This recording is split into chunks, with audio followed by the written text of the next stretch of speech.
Hey lovelies, you're welcome to Reviews and Recaps. Let's get into today's episode. So the episode started in the men's lounge, or the lounge with the men's, okay? And so everyone was like, oh, see it and whatnot. And then nephew Tommy starts telling them that it's time to introduce their connections with their besties. So I think that should be like pretty interesting. And then he also talked about if they don't get along with your friends, then they don't have staying power. And it looks like the guys were agreeing. I'm like, okay, good to know. Okay. So yeah. So Andre introduced Cynthia and Jeffrey to his friend Jermaine. So Cynthia came in first and was like, as long as you pour me 2 shots and, a glass of wine, I'm cool with that, grill on, right? So Jeffrey walked in. I like Jeffrey's outfit. She was giving modest, I'm ready to be married vibes. I can't lie. Like, oh my girl, she knows how to make an impression. Like, she really does. She really needs to teach a master class on this. To be honest, she knows what she's doing. She's very good, and I must say she's charming. So Jermaine starts asking them questions, trying to get to know them, and whether they have children and whatnot. So Cynthia talked about having children. Cynthia also talked about how she's very protective, and then Jeffrey was like, she's very spiritual. Did you see Cynthia's face when Jeffrey said she was spiritual? It's like, girl, spiritual where? Like, that was the vibe I was getting, but that was so entertaining. If you didn't see it, go back and watch it for yourself, honey. But yeah, so Jeffrey was like, she's very spiritual, and that the connection that she has with Andre is like something very special. And then you should have seen Andre's face. He looks very impressed when she said that. I can't lie. I think Andre is feeling Jeffrey. And so then Jermaine was asking about their connections with the other men, and Cynthia was basically saying, they're different men and that she connected with them differently. They're both providers and all of that. And then Jeffrey also talked about the fact that they're very different. But you know what's so striking about the way both of them said it? Jeffrey was very soft in her approach. Cynthia was coming on quite strong. I don't think that that's going to resonate with Andre, especially because Andre has said it multiple times that he loves him a feminine woman. He loves that, right? So I think he's definitely going to choose Jeffrey in this process, if I'm being honest. So it was just like I thought. So Andre was having his feedback session with Jermaine, and Jermaine liked both of them, but thought that Cynthia was a better fit for him. And that was interesting because Andre himself felt that the way Cynthia came across as protective was a bit too assertive. It was almost like she just jumped out with it, and he did not like that. The thing is, I don't think Andre is attracted to women that come across as very assertive, or that very strong, dominant, or have such a strong and dominant presence.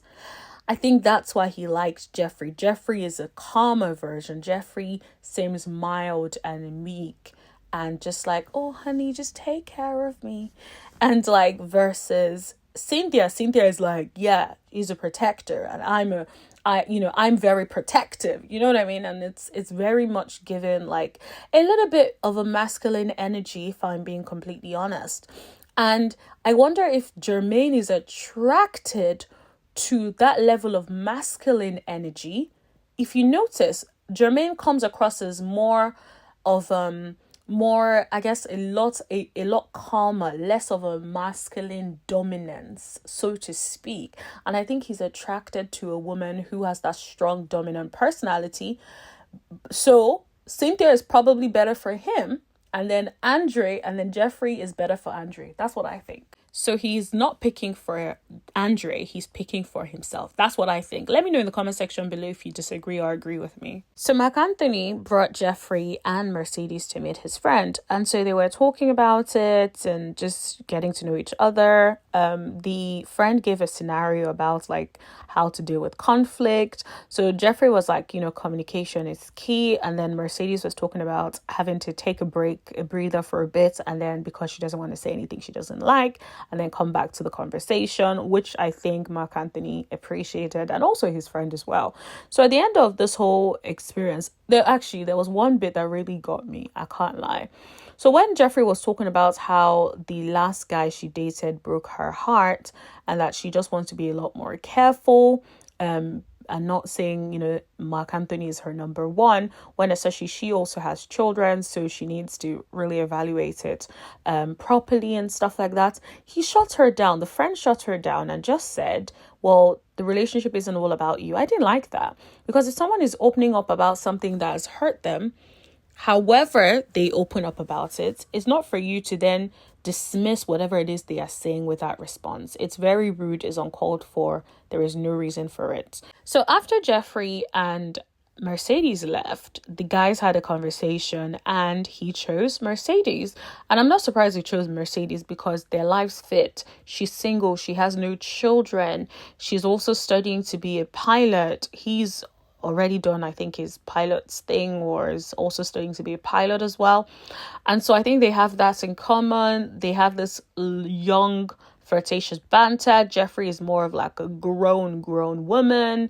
Mercedes is going to be down to build with him and, all that stuff. I just think she's a better fit. And yeah, that's what the friend thought as well. So Lyndon was introducing Morgan to his friend. I'm like, his friend is kind of cute though, with the bald head, honey. But anyways, we're not here for that. Let's focus. So Lyndon was basically giving his friend the lowdown about how Morgan freaking nared her ex-boyfriend's hair. And so, of course, the guy was like, ooh. So, and, that was our reaction last week as well. So I'm not surprised at all. But anyways, Morgan came in looking like the baddie that she is. One thing she has been doing throughout the show is looking nice. That being said, I'm surprised she did not show more body this time, because she likes to wear those tight-ass dresses and trousers that shows everything, honey. But yeah, she decided to come in a little bit light today. I'm like, all right, Morgan, cool.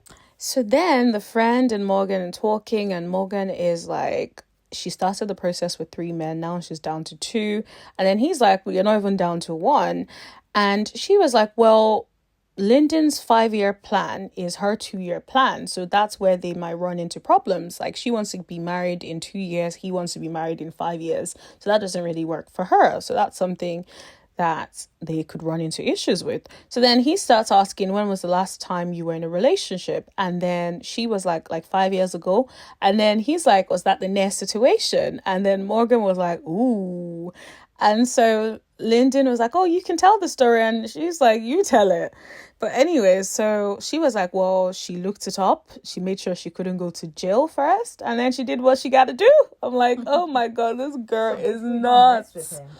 Oh, can you hear my friend's commentary in the background? So funny. No, it's cool, girl. It's cool. Not mess with her. Like, oh my God, she is nuts. The fact that she actually looked it up. No, that's nuts still. That is actually nuts. She said when she knew she was done, she wanted to make a grand exit. Did you see Lyndon's friend's face? He's like, a grand exit? Like, he was scared for Lyndon, man. He's like, she's gonna kill you. And then she was smiling. Now, she is so toxic. She's a walking red flag, man. I can't even. So after Morgan left, the friend was debriefing Lyndon about it. And he was basically saying, like, that's a red flag the size of a football field, honey. Like, and I agree with him. That is a red flag. I don't care if people are like, well, don't cheat. Nah, bruh, that is a red flag. The thing is, if she was responding in a way that she was like, okay, I did something stupid. I'm never going to do it again. I really shouldn't have gone that far. I should have just left. But she is doing it, smiling about it, which means she has not repented. If the chances come, she will do it over and over again. She has no remorse. That is what the problem is. That is why it is a red flag.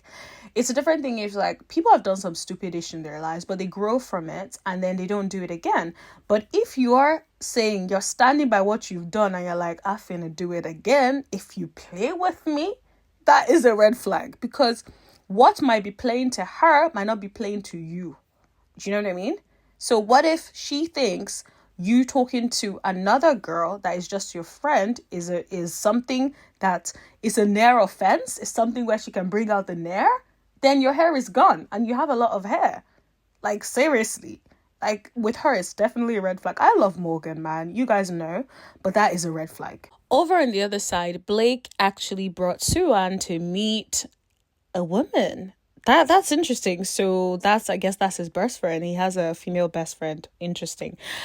I guess we'll see how that goes. And then over on the other side, Tony brought Antron, who is his friend, to meet Mercier and Morgan. So back to Blake and his bestie.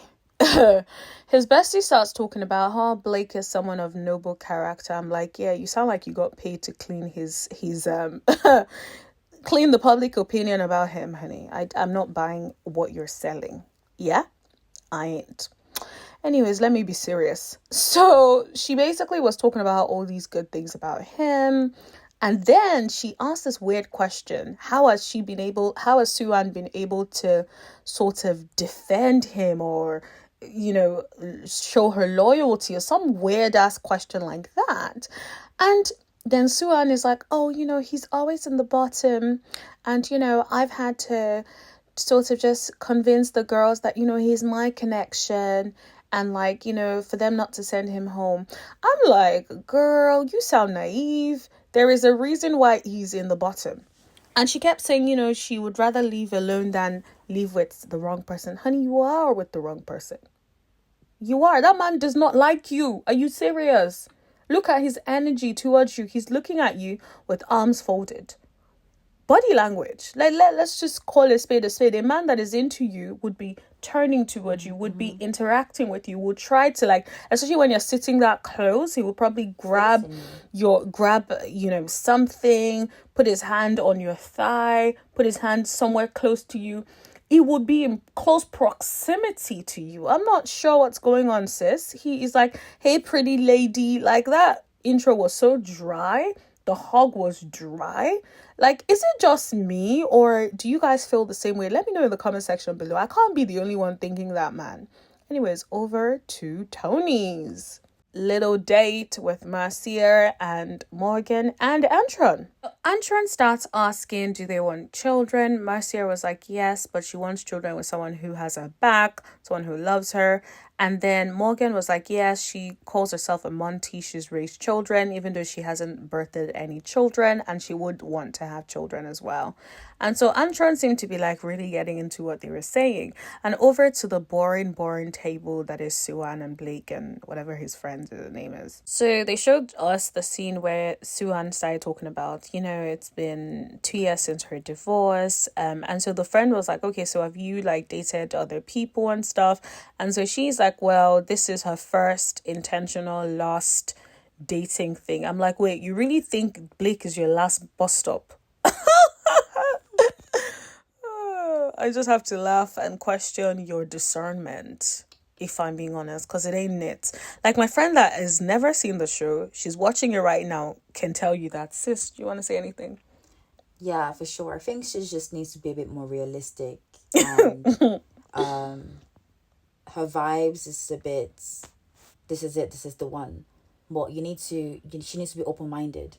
Yeah, and look at his vibe towards her. Look at the vibe between them. There's no vibe. Exactly. It's like dry paint. And it's like watching the paint dry. Yeah, and literally. He has a female best friend. So that for her, I should say, okay, you know what? This relationship is definitely a red flag from the get-go. A female best friend that seems to know more than him about himself.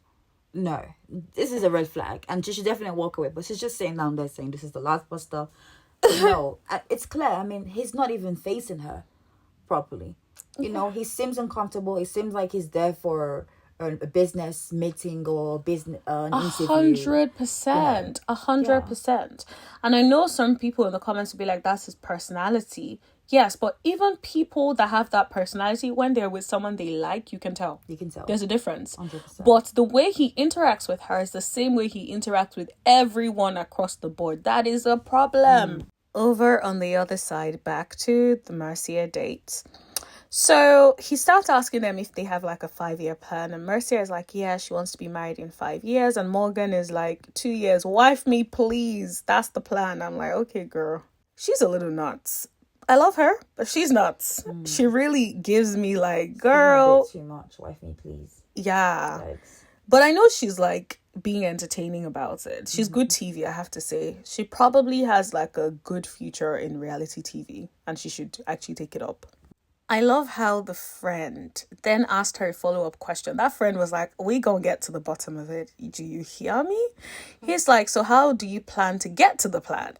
And then she's like, prayer, patience, and someone that's on a similar path. I'm like, yeah, girl, you redeemed yourself. Like with that, I can't lie, she redeemed herself. Tony was looking impressed. The friend who was looking like, okay, fair enough. So back to Blake. Susu left, and then so they were having like their own debrief session, and the friend was sort of just saying that, you know, she's gotten out of a divorce, and, you know, she just wonders whether, you know, she's ready and all that stuff, right? But I guess time will tell. So over on the other side, Tony was having a chat with his friend Anton, and then they were discussing Morgan and Cynthia, and he was like, Morgan was very direct. I'm like, yeah. So the friend was like, Marcia had the best answers, but Morgan was all about you. And that's true, because Marcia wasn't exactly showing that she had a connection with him. If you notice, she didn't exactly ask any personal questions about how to deal with him from his friend. But then when someone shows interest, they start asking questions about you, because bear in mind, your friend is there to question you, whereas in me, right? Let's assume, like, let's do a scenario. Your friend is there to question me, but I need to question your friend so I can get to know you if I'm interested in you. This is my opportunity to meet your friend. So if I'm having any issues with you, or I'm getting to know you, I really want to know you on a deeper level, I will be asking you questions as well. I'm like, girl, give me the code to deal with this man, because you're his friend, right? And so that's what Morgan was doing, which shows that Morgan likes Tony. And then over on the other side, Marcia was giving general questions, general answers, which sort of means she's not set on Tony. She's open. If if things progress, maybe sure, she's open to it, but she doesn't have a real, genuine connection with him. That's what I think. So over to Anthony. Mr. Anthony is the popular one this season with 3 different women. So his first date was with his bestie, who is a woman called Miriam. And he was meeting Cynthia. So he brought Cynthia over to his house. And then over on the other side, he was having a date with Suan and Mercedes in a cafe with his bestie. I guess we're going to see how this goes. Suan starts talking about how she feels like when she asks Anthony, do you like me? Anthony does not say anything. And then Mercedes was like, oh, don't feel bad, girl. Same here. I'm like, so why are you guys dragging connection with this man? If a man likes you, he will tell you he likes you. If you don't say he likes you, he don't like you, honey. He's just dragging you out. Like, he's stringing you guys along. And so, of course, his bestie tries to clean it up and says, he's just trying to protect his heart, and, he wants to take it in stages, and he does not want to rush things. Like, yeah, cool. Miss Bestie, if you were dating a man and you asked him if he liked you and he said nothing, you will not be keeping this energy. I can tell you for free. You will not be cool with it. So let's not start that. So then Anthony faced her on the date and said, I like you, Suan, and whatnot. Mercedes' face was just like, okay. That was a bit awkward. And then, but this is where it gets interesting, in my opinion, right? Suan, you want Anthony to say he likes you to boost your ego. Because Blake, as we've never seen Blake out here talking about he likes you. We've never seen Blake open up emotionally towards you. If anything, Anthony has been a little bit more open than Blake has been. But you're over here talking about, and Blake is your connection. But then Anthony is over there, of course, protecting himself. Why isn't he going to protect himself when you're out there with Blake, accepting the barest minimum, but you want him to be out here professing feelings? Sister, what is going on? You just want that to boost your ego, because Blake ain't doing it and you're all over Blake. So I don't understand. Anyways, over on the other side, Cynthia and Anthony's bestie. She starts asking Cynthia if Cynthia has kids, and Cynthia's like, oh, I have 2 children. And so she was then trying to find out more about like the dynamics with her and her baby daddy. And she was like, she's known her baby daddy since she was 12, and that they were together for such a long time. However, they haven't been together since 2014, and she knows how to put her foot down when she needs to.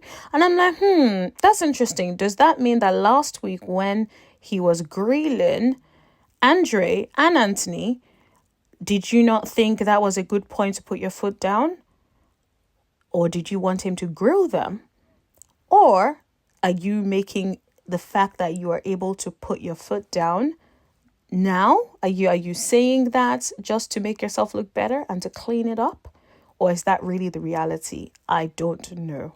And I'm not sure we're going to find out anytime soon. From the last episode, he was coming in really hot, which gives me the impression he's going to be heavily involved in her relationships. So I don't really know if I'm buying her little story. So the bestie asked how she feels about submitting, and she was like, she feels like that's what God intended and she does not want to lead and whatnot. And I was like, okay, that's interesting. Now, Anthony does not really come across as a masculine. I feel like he leads in his femininity. So it's an interesting question for the friend to ask that. I guess because she is sensing a lot of masculine energy from Cynthia. And so she's like, probably should ask that. But at the same time, I feel like if Cynthia does end up with Anthony, I feel like she's still going to lead in her masculine.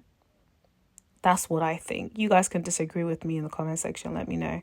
And then back to Sue-Ann and her little antics. So Sue-Ann starts talking about the fact that she has children. She has 2 children. I didn't realize that she had any children. She kind of kept that one on the low. So Anthony's bestie starts asking Mercedes how she's going to handle it, considering she doesn't have any children. And so she said, like, that's really why she's been apprehensive of, like, taking the next step with Anthony, because she has to be sure that she's ready for that responsibility. I love the honest response, but I think it's clear that Mercedes and Anthony are not a fit. Like, let's just cut the crap and let's just focus on our actual connections, okay? Because this ain't no connection here. So in the end, Anthony's bestie chose Cynthia, and I'm glad she did that, because let's be realistic, Sue-Ann is not a good fit for him, and Mercedes is not a good fit for him. Of all 3, the best fit is still Cynthia, because she was very clear about what she wants, right? Mercedes clearly does not really like him like that, and she also does not want to take care of anybody's kid. Like, she's made that super abundantly clear, okay? And then Sue-Ann does not really like Anthony like that. She's just making excuses because her heart is with Blake. And so I think the best person so far is definitely Cynthia for him anyway, on this show. But I still don't think it's going to work out. Just my opinion. So the guys are back at the men's lounge, all discussing and whatnot. And so everyone is talking about like their dates with their besties and their potential mates. And so everyone is just giving the lowdown. I'm not going to go back into it because it's what I've discussed on the episode anyway. But so now, Tommy is like, who are they not feeling? So a few names came up. Sue-Ann, but we know they're not going to send Sue-Ann home because they want Blake and Sue-Ann to end up as a couple in the final. Okay, we know that. But anyways, so Sue-Ann, Mercedes, and Mercier, a lot of people said that she was giving homegirl vibes. I'm like, oh, poor thing. So the men decided and took Mercier and Sue-Ann on the date, and Mercier got eliminated. I'm not surprised at all. The feedback was that she's very friendly, and so the men see her as just friends and nothing more. And so that was the end of the episode. I think this was a good episode, but I'm waiting for next week's episode because it's about to be a madness. Did you guys see the preview? Like, Tony is acting a dang fool. And I'm so here for it. I need to see it next week. So give this video a thumbs up. Make sure you subscribe and tap that bell for notifications so you know every single time that I post. Let me know in the comment section what you think about this episode. And yeah, let me know. See you guys later.